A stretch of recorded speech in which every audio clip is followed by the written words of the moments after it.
Hello students, आप सभी का स्वागत है हमारे चैनल बोर्ड सॉल्यूशन पे। आज के इस वीडियो में हम कक्षा 12वीं भूगोल का यानी ज्योग्राफी का सीजी बोर्ड अक्टूबर माह के असाइनमेंट के सभी प्रश्नों के उत्तर आज के इस वीडियो में देखेंगे। सबसे पहले चैनल पे नहीं हो तो चैनल को जरूर सब्सक्राइब कर ले ताकि कक्षा 12वीं के सभी असाइनमेंट के आंसर आपको प्रॉपर रूप से मिल सके। कक्षा 10वीं 12वीं दोनों विषयों के असाइनमेंट आपको मिल जाएंगे, दोनों कक्षाओं के। इसके साथ ही कक्षा 12वीं के सभी विषयों के असाइनमेंट के आंसर कंप्लीट हो चुके हैं, पूरे आंसर्स प्रोवाइड हो चुके हैं वीडियो के माध्यम से। यदि आपने वीडियो नहीं देखी है तो डिस्क्रिप्शन में लिंक है, जाकर देख लीजिए, या फिर प्लेलिस्ट में कक्षा 12वीं के अक्टूबर माह के सारे असाइनमेंट वीडियो ऐड है, वहां से भी आप अपने वीडियो से देख के आंसर को कंप्लीट कर सकते हैं। चलिए शुरुआत करते हैं। इसकी पीडीएफ आप किस प्रकार से डाउनलोड कर सकते हो, सॉल्यूशन की पीडीएफ। इसके लिए आपको गूगल पे जाना होगा, गूगल पे सर्च करना होगा www.boardjankari.com, जहां पर आपको सारे विषयों की पीडीएफ आसानी से मिल जाएंगी। ठीक है, चलिए पहला क्वेश्चन देख लेते हैं। पत्तन किस प्रकार के व्यापार के लिए सहायक होते हैं? पत्तनों का वर्गीकरण उनकी अवस्थी के आधार पर कीजिए। ठीक है, पहला क्वेश्चन इसकी जो है शब्द सीमा आपको दी गई है। चलिए देखते हैं इसका आंसर आप किस प्रकार से लिखोगे। सबसे पहले क्वेश्चन नंबर फर्स्ट है। ठीक है, इसको में भी आपको 150 से ज़्यादा नहीं लिखना। ठीक है, तो सबसे पहले पत्तन तथा पोत्राशय क्या होते हैं? अंतर्राष्ट्रीय व्यापार के मुख्य प्रवेश द्वार कहे जाते हैं। इन्हीं पत्तनों के द्वारा जहाजी माल तथा यात्री विश्व के एक भाग से दूसरे भाग को जाते हैं। पत्तन जहाज के लिए गोदी सामान लादने व उतारने तथा भंडारण हेतु सुविधाएं प्रदान करते हैं। अवस्थी के आधार पर पत्तनों का वर्गीकरण। तो अवस्थी के आधार पर पत्तन दो प्रकार के होते हैं। एक तो अंतर्देशीय पत्तन। ये पत्तन क्या करते हैं? समुद्री तट से दूर किसी नौगम्य नदी अथवा नहर पर अवस्थित होते हैं, यानी स्थित होते हैं। इस समुद्र से एक नदी अथवा नौगम्य नहर द्वारा जुड़े होते हैं। ऐसे पत्तन चौरस तल वाले जहाज या बजरे द्वारा ही गम्य होते हैं। जैसे मानचेस्टर एक नहर से जुड़ा है, मेम्फिस मिसिसिपी नदी पर स्थित है, राइन नदी के मैनहीम तथा ड्यूसबर्ग और कोलकाता हुगली नदी पर स्थित है। ठीक है, ये वाले आपको मिल जाएंगे। इसके बाद बाह्य पतन। बाह्य पतन क्या होता है? ये गहरे जल के पतन है जो वास्तविक पतन से दूर बने होते हैं। ये उन जहाजों को सेवाएं प्रदान करते हैं जो अपने बड़े आकार के कारण पैतृक पत्तनों तक पहुंचने में अक्षम होते हैं। जैसे एंथेस तथा यूनानमेस के बाह्य पत्तन पिरेइस एक उच्च कोटि का संयोजन है। ठीक है, तो ये आपके लिए बाह्य पतन और अंतर्देशीय पतन और किस प्रकार से पतन जो अंतर्राष्ट्रीय व्यापार के होते हैं ये भी आपको इसमें लिख देना। ठीक है, सहायक होते हैं। चलिए दूसरा प्रश्न देख लेते हैं। क्वेश्चन नंबर सेकंड, ग्रामीण बस्ती को प्रभावित करने वाले कारकों का वर्णन कीजिए। चलिए देखते हैं कौन कौन से कारक है जो ग्रामीण बस्ती को प्रभावित करते हैं। ग्रामीण बस्ती को प्रभावित करने वाले कारकों में कुछ प्रमुख कारक कुछ इस प्रकार से, जैसे ग्रामीण बस्ती अधिक निकटता से तथा प्रत्यक्ष रूप से भूमि को नजदीकी संबंध बनाए रखती है। यहाँ के निवासी अधिकतर प्राथमिक गतिविधियों में लगे होते हैं, जैसे कृषि, पशुपालन, मछली पकड़ना इनके प्रमुख व्यवसाय होते हैं। बस्तियों का आकार अपेक्षाकृत कैसा होता है? छोटा होता है। ग्रामीण बस्तियों को प्रभावित करने वाले कुछ कारक निम्नलिखित। देखिए कुछ इस प्रकार से, जो पहाड़ों क्षेत्रों में, जो घने जंगलों के आसपास के क्षेत्र है, ये ग्रामीण तो जल के आसपास है। देखिए आपको दिख रहा होगा यहाँ पर पूरा जल का इलाका जो उसके आसपास है, तो आपको समझने के लिए आसानी हो जाएगी ग्रामीण बस्तियाँ। ठीक है, सबसे पहला जलापूर्ति। ये इनको प्रभावित करते कैसे? साधारणतः ग्रामीण बस्तियां जल स्रोतों या जलराशियों जैसे नदी, झील, झरनों आदि के समीप स्थित होती है, जहां जल आसानी से उपलब्ध हो जाता है। और कभी कभी यहाँ से असुविधा भी इनको होती है, जैसे नदी के किनारे निचले क्षेत्रों में बढ़ने से कई बार इनको खाने पीने, वस्त्र धोने के लिए बहुत सारे इनको लाभ भी होते हैं।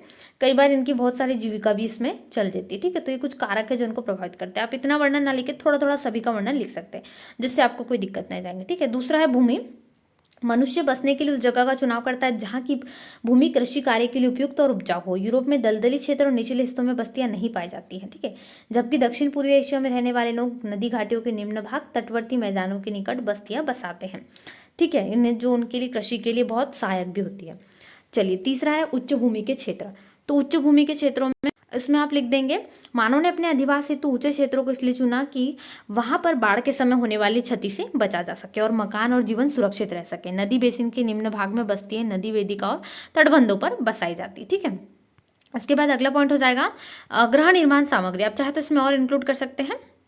गृह निर्माण में कौन कौन सी सामग्री है जो बहुतायत में प्रयोग की जाती है? जैसे कि यहाँ पर कुछ बड़ा कारक है, जैसे हम ले तो चीन के कुछ क्षेत्रों का भी वर्णन इसमें किया गया, जैसे कच्ची ईंटों वगैरह से मकान बनते हैं, या हिमखड्डों में जो इग्लू का निर्माण होता है उससे भी इसको कई बार बनाया जाता है। ठीक है, चलिए फिर सुरक्षा है। सुरक्षा में राजनीतिक अस्थिरता, शुद्ध युद्ध या पड़ोसी समूह के उपद्रवी होने की स्थिति में गांवों को सुरक्षात्मक पहाड़ियों एवं द्वीपों पर बसाया जाता है। नाइजीरिया में खड़े इंसलबर्ग अच्छी सुरक्षित स्थिति प्रदान करते हैं। ठीक है, भारत में अधिकतम दुर्ग ऊंचे स्थानों अथवा पहाड़ी पर स्थित है। दुर्ग मतलब किले बड़े बड़े, जैसे कुछ क्षेत्र है जहाँ पर बड़े बड़े किलों के आसपास बस्तियां बसाहट हुई है। फिर है नियोजित बस्तियां। इस तरह की बस्तियां सरकार द्वारा बसाई जाती है ग्रामवासियों द्वारा स्वतः जिन बस्तियों की स्थिति का चयन नहीं किया जाता। सरकार द्वारा अधिग्रहित की गई ऐसी भूमि पर निवासियों को सभी प्रकार की सुविधाएं जैसे आवास, पानी तथा अन्य अवसंरचना आदि उपलब्ध कराकर बस्तियों का विकास करती है। ठीक है, इथोपिया में बताया गया है, वहां पर भी जैसे है कुछ योजनाएं होंगी। और भारत में भी इंदिरा गांधी नहर के क्षेत्र में नहरी बस्तियों का विकास इसके बहुत अच्छे उदाहरण है। तो ये पूरा क्वेश्चन ग्रामीण बस्तियों के कारक जो प्रभावित करते हैं ये आ जाएगा। ठीक है, चलिए इसके बाद अगला प्रश्न देखते हैं। चलिए क्वेश्चन नंबर तीसरा है, निम्नलिखित बस्ती प्रतिरूप का चित्र बनाइए। एक तो रैखिक प्रतिरूप है, उसके बाद दूसरा चौक पट्टी प्रतिरूप है, तीसरा वृत्ताकार प्रतिरूप है, चौथा है टी आकार प्रतिरूप और पांचवा दोहरा प्रतिरूप। केवल चित्र बनाने बोला गया तो हम सिर्फ इनका क्या देखेंगे, चित्र बस्ती प्रतिरूप का किस प्रकार से बनता है और हर एक चित्र पर कितने अंक निर्धारित किए गए, 1 अंक निर्धारित किए गए। चलिए इन सभी के उत्तर देखेंगे। चलिए तो कुछ इस प्रकार से आपको पट्टी के प्रतिरूप बनाना, रैखिक प्रतिरूप, चौक पट्टी प्रतिरूप सभी के। यहाँ पर आंसर को देखने से पहले यदि आपने अभी तक वीडियो लाइक नहीं करा है तो जल्दी से लाइक कर दीजिए। चैनल पे नहीं हो तो चैनल को जरूर सब्सक्राइब कर ले और दोस्तों में वीडियो शेयर करना बिल्कुल भी ना भूले, जिससे आपके साथ जितने विद्यार्थी पढ़ते हो क्लास 12th के उन सभी को आंसर्स मिल सके।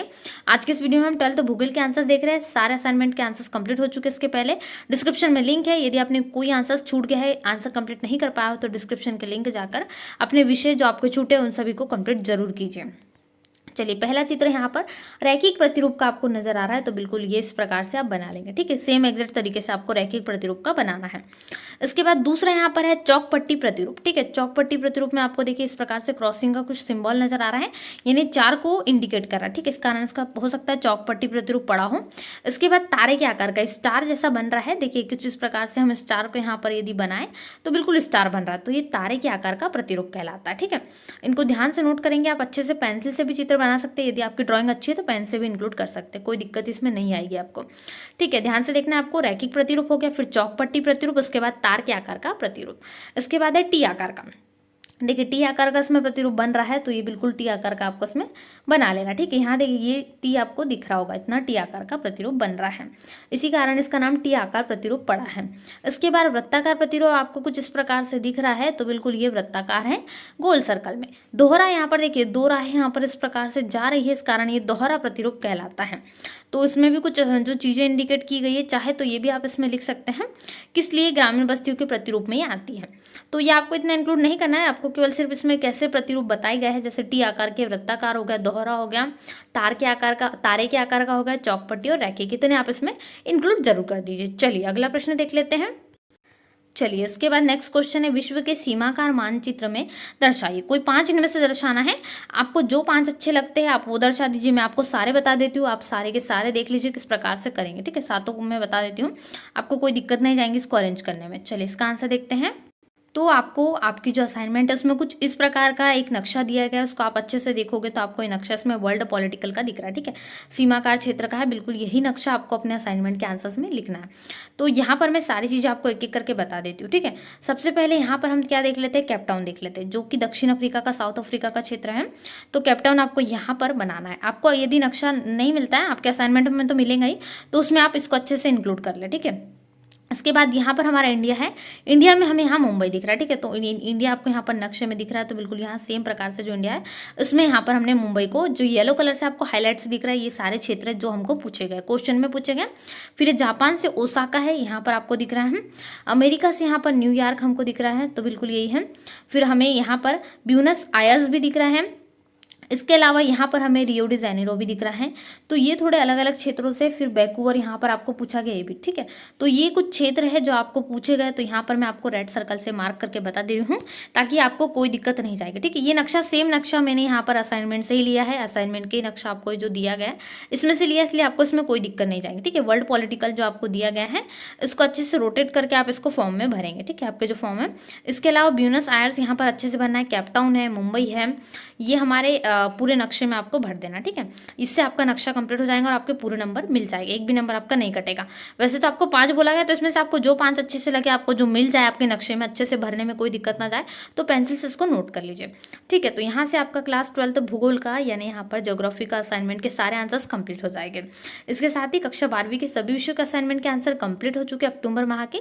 यदि आपकी कोई वीडियो छूट गई तो डिस्क्रिप्शन में लिंक है, वहां से जाकर देख लीजिए, या फिर आपको सीधे प्लेलिस्ट में सारी वीडियोज मिल जाएगी। चलिए मिलते हैं नए वीडियो में। तब तक वीडियो को लाइक नहीं करा हो तो लाइक कर दीजिए, चैनल पे नहीं हो तो चैनल को सब्सक्राइब कर लीजिए, और अभी तक दोस्तों में शेयर नहीं करिए वीडियो तो जल्दी से अपने ग्रुप में, WhatsApp group, friend circle group में सभी को शेयर कर दीजिए। इसके साथ ही यदि आप सभी विषयों की PDF डाउनलोड करना चाहते हैं सॉल्यूशन की, तो गूगल पे जाइए, गूगल पे सर्च कीजिए www.boardjankari.com, जहाँ पर आपको सारे विषयों की PDF मिल जाएगी बहुत ही जल्द। चलिए मिलते हैं नए वीडियो में, तब तक वीडियो को लाइक करें, दोस्तों में शेयर करें, और चैनल पे नहीं हो तो सब्सक्राइब करें। Thanks for watching.